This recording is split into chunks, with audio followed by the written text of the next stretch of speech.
येऊ दे जरा माणुसकीला जाग मानसा, येऊ दे जरा माणुसकीला जाग मानसा, पेटवरी सत्याची तू आग मानसा, पेटवरी सत्याची तू. येत्या 15 डिसेंबरला सोंग्या हा सिनेमा प्रेक्षकांच्या भेटीला येतो आणि या निमित्तानं माझ्यासोबत आहे या सिनेमाची संपूर्ण टीम. तुम्हा सगळ्यांचं झी 24 तासमध्ये सगळ्यात आधी मनापासून स्वागत. सगळ्यात आधी सुरुवात तुझ्यापासून करते. डबल धमाका घेऊन आले. आत्ताच लंडन मिसळ रिलीज झाला आहे, खूप छान प्रतिसाद मिळतोय, सोंग्या येतोय. सो मला तुला सगळ्यात महत्त्वाचा हा प्रश्न विचारायचा आहे की ही जी कौमार्य चाचणी आहे ती आपण एवढे टेक्निकली पुढे गेलोत पण अजूनही ती काही भागात चालू आहे, ठीक आहे. सो तुला झी 24 तासच्या माध्यमातून आपल्या सरकारला काही मागणी करायची आहे?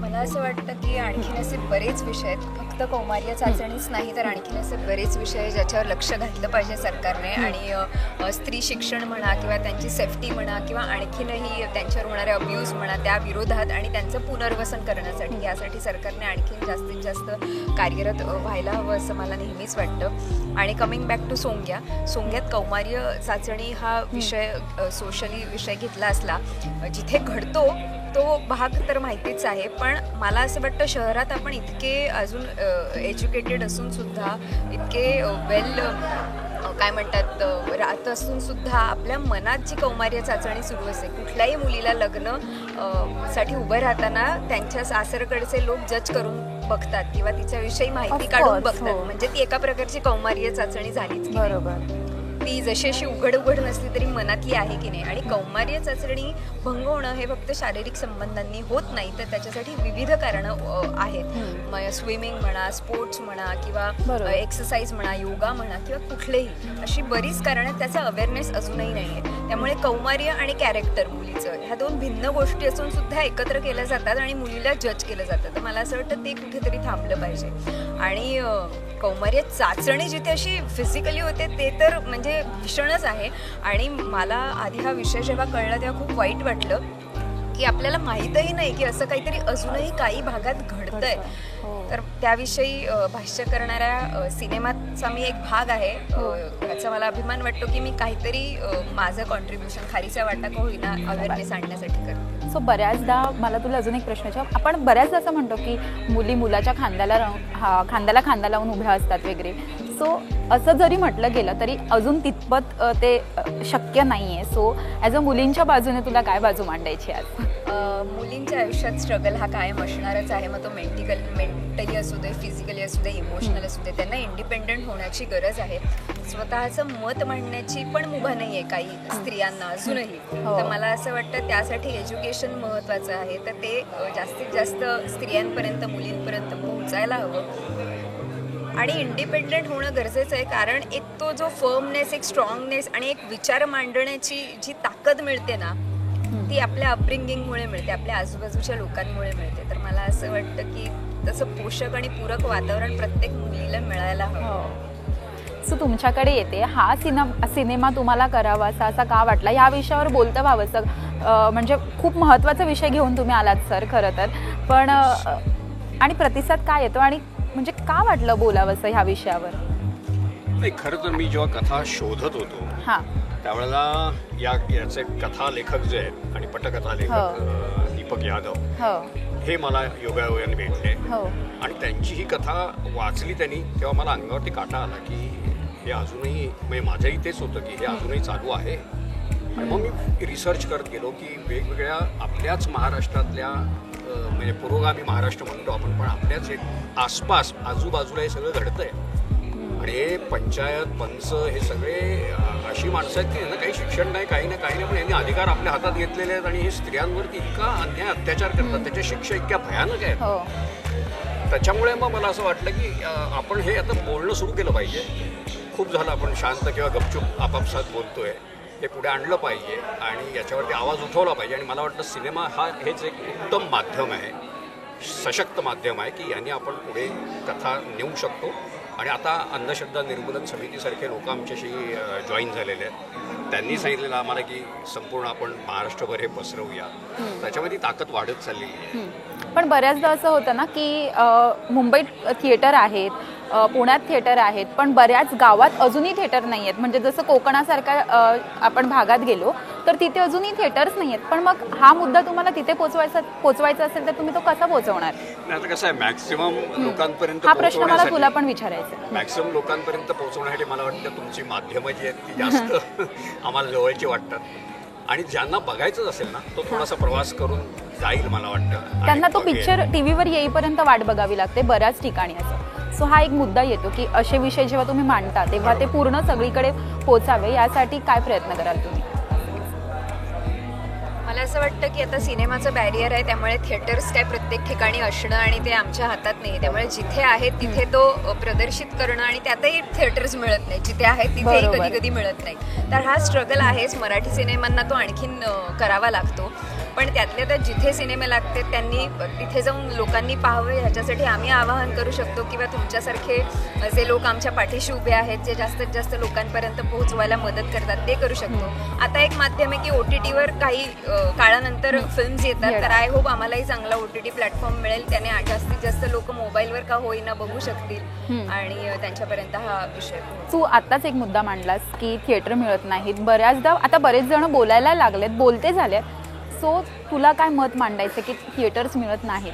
हे बघ कसं आहे, एकतर हिंदी इंडस्ट्री एवढी मोठी आहे आणि त्यांचं स्केल बजेटिंगचं आणि वगैरे वगैरे सगळं इतकं आहे, मार्केटिंगचं सुद्धा. त्यामुळे त्यांच्याशी स्पर्धा करणं खरं तर फायनान्शियली शक्यच नाही. कॉन्टेंटवर आलं तर कॉन्टेंट मराठीतही तितकाच उत्तम आहे, की रादर जास्त चांगले पिक्चर आत्ता मराठीत आहेत रादर दॅन हिंदीचे आत्ता सुरू आहेत. म्हणजे ॲनिमल, मला रणबीरची मी फॅन असले आणि मी ॲनिमल जाऊन पाहिला तरी त्यातला कॉन्टेंट मला नाही आवडला. आणि एके ठिकाणी ॲनिमल सारखे पिक्चर खूप चालले जिथे फिजिकल अब्यूज होतोय स्त्रियांवर, आणि एकीकडे सोंग्यासारखा मराठी चित्रपट जो लढतोय की त्यांच्यावर अब्यूज होऊ नये. म्हणजे हा चांगला असला तरी चालतोय आज त्या बात आहे. आणि नाही आपण फायनान्शियली लढू शकत त्या मोठ्या इंडस्ट्रीशी. म्हणजे राहिला प्रश्न थिएटर्स न मिळण्याचा, मिळालेल्या थिएटर्सचा प्राईम टाईम मिळत नाही, कधीतरी एक दुपारचा असतो, आणि मग आपण प्रेक्षकांना म्हणतो की अरे तुम्ही येत नाही. तर ते कसे येतील जर प्राईम टाईमवर नसेल? जॉबला जाणारा माणूस 1.5 वाजताचा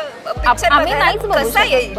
त्यामुळे प्रेक्षकांनाही दोष देऊन उपयोग. ती अख्खी सिस्टीमची गडबड आहे, ती कुठेतरी कोणीतरी मोठ्या माणसांनी त्याच्यात लक्ष घालून ती नीट केली पाहिजे असं मला वाटतं. आवाज द्यायचा कुठच्या मोठ्या माणसांना? अरे सगळ्यांना माहिती आहे, आणि हा प्रश्न काही आजचा नाही, बऱ्याच वर्ष अजूनही काही घडलेलं नाहीये. मी आत्ता नवोदित कलाकार आहे, त्यामुळे माझी एवढीच इच्छा आहे की येत्या काळात का होईना याच्यावर लक्ष घातलं पाहिजे. Yes, sure. तुम्ही दोघं पण खरं तर इंडियन आहात, पण बाहेरच्या देशात राहतात. त्यात तू ॲक्टिंग केली आहेस सिनेमात असं आम्हाला समजलंय. सो कसं जुळवून आणलं हे? आणि मराठी सिनेमासाठी कुठेतरी निर्माता म्हणून पैसे टाकावे कुठेतरी असं का वाटलं? आणि हा विषयावर माझं आणि मिलिंद सरांचं बरेच वर्षांपासून डिस्कशन चालू होतं की चांगला काहीतरी प्रोजेक्ट करायचा, आणि त्याच्यामुळे आम्ही ठरवलं की एखादा पिक्चर करूया, आणि जो असा असावा की ज्याच्यामधून नुसते पैसे कमवण्यापेक्षा समाजकार्य पण होईल, लोकांपर्यंत काहीतरी मदत करू शकतो आम्ही, त्यांचं आयुष्य बदलू शकतो, असं काहीतरी छोटीशी ॲक्टिव्हिटी करावी. आणि त्याच्याकरता विषय निवडताना आम्ही असाच विषय निवडला. आणि बेसिकली हा पिक्चर जो आहे तो लोकांचं आयुष्यामध्ये, एका जरी व्यक्तीचं आयुष्य आम्ही बदलू शकलो तरी सुद्धा ती खूप मोठी गोष्ट असेल आमच्यासाठी. पण हे सगळं अमेरिकेत बसून कसं मॅनेज केलं? ते माझ्या पत्नीमुळे. हो, तिला कला आणि फॅशन ह्या सगळ्या गोष्टींमध्ये तिला पहिल्यापासून इंटरेस्ट आणि त्याचं ॲक्टिव्हिटी चालूच असतं, तर त्याच्यातनं मिलिंद सरांशी ओळख झाली आमची. हा विषय कसा सुचला वगैरे, किंवा हे निवडला कसा त्याच्यावरती मला एक माझं मत सांगा असं वाटतं की एक हॉलिवूडचा फेमस मूवी आहे स्पायडरमॅन, की ज्याच्यामध्ये फेमस डायलॉग आहे की पॉवर कम्स विथ रिस्पॉन्सिबिलिटीज.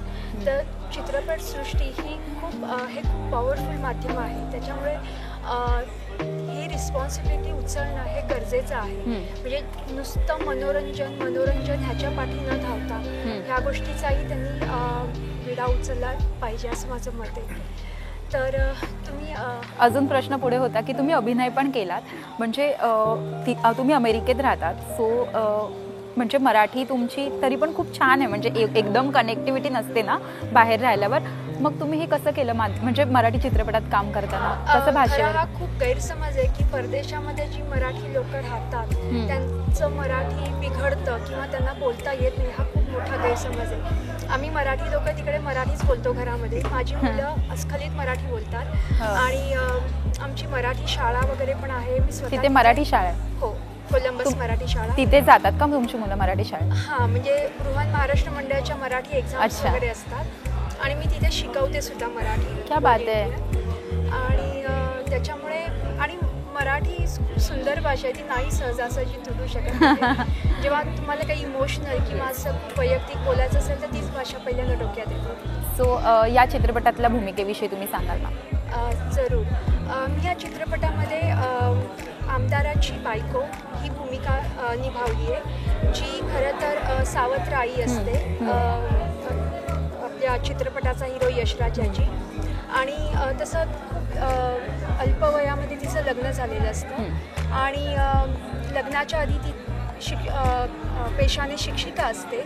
त्याच्यामुळे थोडंसं ती बुद्धिवादी असते आणि बुद्धिवादी जरी असली तरी तिला या समाजातल्या प्रथा परंपरा पटत नसतात. पण तिला व्हॉईस नसतो की ती बोलू शकत नसते, कारण एक म्हणजे काय बरं फॅमिलीचं स्टेटस ह्याचं प्रेशर असतं, त्याच्यामुळे तिला व्हॉईस नसतो. सो जेनेरिक आपण जे जनरल बघतो बायकांचं की पटत नसतं पण त्या नाही इम्प्लिमेंट करू शकत, असं ते ग्रे शेडमधलं कॅरेक्टर आहे. क्या बात आहे. तुमच्याकडे येते खरं तर कथा तुमची आहे, तुम्ही संवाद लिहिले आहेत त्याचे, तर पटकथा पण लिहिली आहे. मग या सिनेमात म्हणजे खरं म्हटलं तर ही कल्पना पूर्ण तुमची आहे असं म्हणायला हरकत नाही. आणि मग कसा या विषयावर रिसर्च झाला आणि मग या सिनेमावर कसं चित्रपट बनवावासा वाटला, काय सांगाल सर?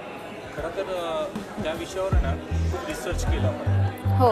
बऱ्याचशा लोकांच्या भेटीगाठी घेतल्या, त्यांच्याकडनं त्यांचं लिखाण जे होतं त्याच्या नोंदी घेतल्या.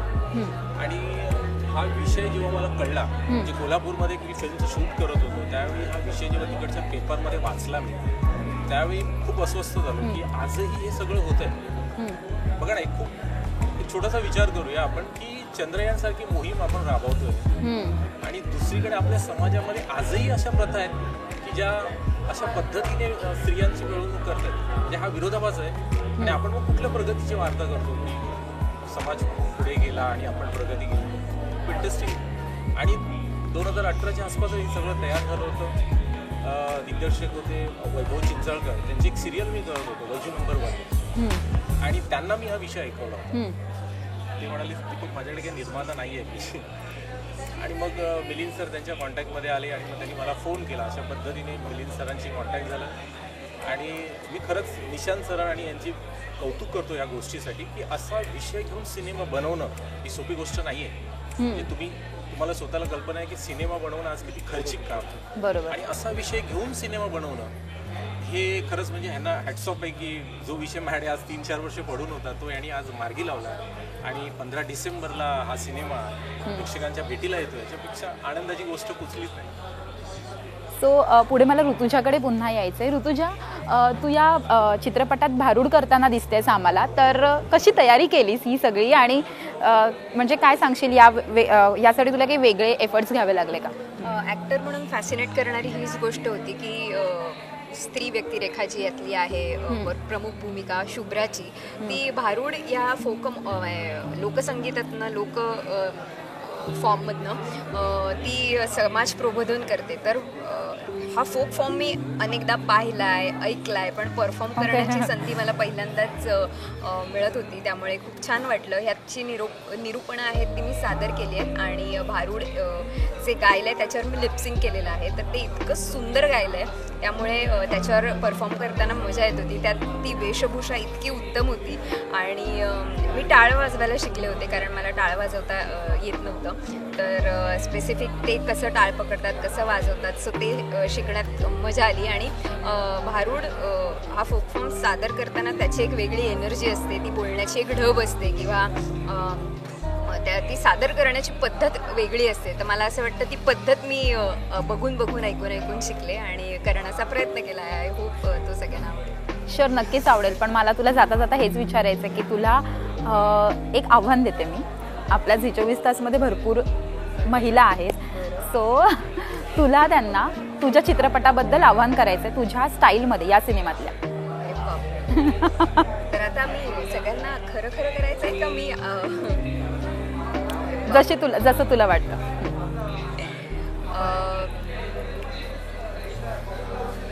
आज जरा न्यूज रूमचं वातावरण तंग आहे, त्यामुळे मी माझ्यातच करते. हा, चालेल. आणि ते तू नंतर सगळ्यांकडे स्प्रेड कारण न्यूज रूम मध्ये आता मी काहीतरी परफॉर्म करणं माझ्यावरच दडपण आलं. तुझ्यावरच येतील सगळे. हो, तर मी हेच म्हणेन की येत्या 15 डिसेंबरला सोंग्या हा चित्रपट येतो आहे. कौमार्य चाचणी या अत्यंत संवेदनशील विषयावर पण मनोरंजकरित्या सादरीकरण केलेला हा पिक्चर आहे. त्यामुळे हा चित्रपटगृहात जाऊन नक्की बघा. आणि त्यात एक भारूड आहे, त्याच्या 2 ओळी मी गाण्याचा प्रयत्न करते.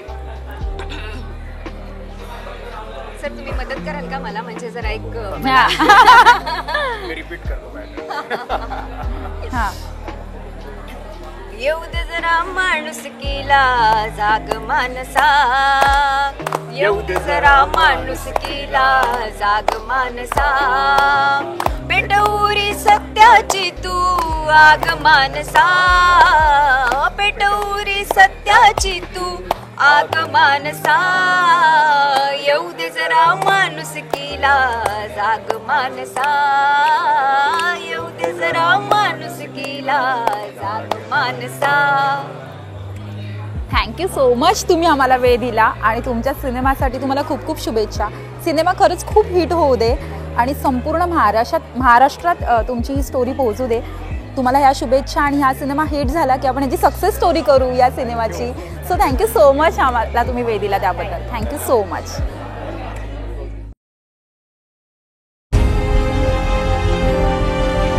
विकासाचा ध्यास म्हणजे